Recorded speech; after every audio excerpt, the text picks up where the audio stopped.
छोटे ने कहा, भैया दादी कई बार हमें कह चुकी है कि कभी मुझे भी होटल ले जाया करो। सोनम बोला, ले तो जाए, पर 4 लोगों के खाने पे कितना खर्च होगा। याद है जब पिछली बार हमने डिनर लिया था तब 2000 का बिल आया था। हमारे पास अब इतने पैसे कहाँ बचे हैं।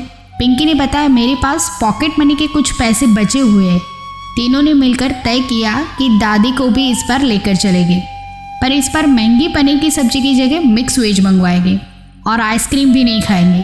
छोटू, सोनम और पिंकी तीनों दादी के कमरे में गए और बोले, दादी संडे को लंच पर बाहर चलोगे हमारे साथ। दादी ने खुश होकर कहा, तुम ले चलोगे अपने साथ? हाँ दादी। संडे को दादी सुबह से ही बहुत खुश थी। आज दादी ने अपने बहुत बढ़िया वाला सूट पहना। दादी ने मेकअप किया, आंखों पर सुनहरे फ्रेम वाले चश्मे भी पहने। यह चश्मा उनका बड़ा बेटा बनवा कर दे गया था जब वह पिछली बार अमेरिका से आया था, किंतु वह उसे पहनती नहीं थी। कहती थी, इतना सुंदर फ्रेम है, पहनूंगी तो पुराना हो जाएगा। आज दादी शीशे में अपने आप को कई एंगल से देख चुकी थी और संतुष्ट थी।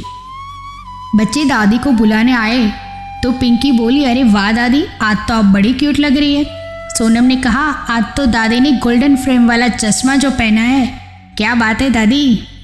होटल में सेंटर के टेबल पर चारों बैठ गए। थोड़ी देर बाद वेटर आया और बोला, ऑर्डर प्लीज़। अभी सोनम बोलने ही वाला था कि दादी बोली, आज ऑर्डर मैं करूँगी क्योंकि आज की स्पेशल गेस्ट मैं जो हूँ। दादी ने लिखवाया, दाल मखनी, कढ़ाई पनीर, मलाई कोफ्ता, रायता, वेजिटेबल वाला सलाद, पापड़, बटर नान और मिस्सी रोटी, और खाने से पहले 4 सूप भी। तीनों बच्चे एक दूसरे का मुंह देख रहे थे। थोड़ी देर बाद खाना टेबल पर लग गया। खाना बहुत टेस्टी था। जब सब खा चुके तो वेटर फिर आया, डेजर्ट में कुछ सर? दादी ने कहा, हाँ 4 कप आइसक्रीम। तीनों बच्चे की हालत खराब हो चुकी थी। अब क्या होगा, दादी को मना भी नहीं कर सकते, पहली बार आए हैं। बिल आया। इससे पहले सोनम उसकी तरफ हाथ बढ़ाता, बिल दादी ने उठा लिया और कहा, आज का पेमेंट मैं करूँगी। बच्चों, मुझे तुम्हारे पर्स की नहीं, तुम्हारे समय की आवश्यकता है, तुम्हारी कंपनी की आवश्यकता है।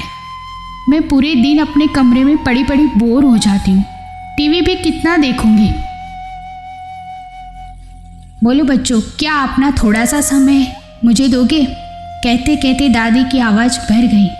पिंकी अपनी चेयर से उठी। उसने दादी को अपनी बाहों में भर लिया और फिर दादी को गले से लगाकर गालों पे किस करते हुए बोली, मेरी प्यारी दादी जरूर। सोनम ने कहा, यस दादी, हम प्रॉमिस करते हैं कि रोज़ आपके पास बैठा करेगी और तय रहा कि हर महीने के सेकंड संडे को लंच या डिनर के लिए बाहर आया करेंगे।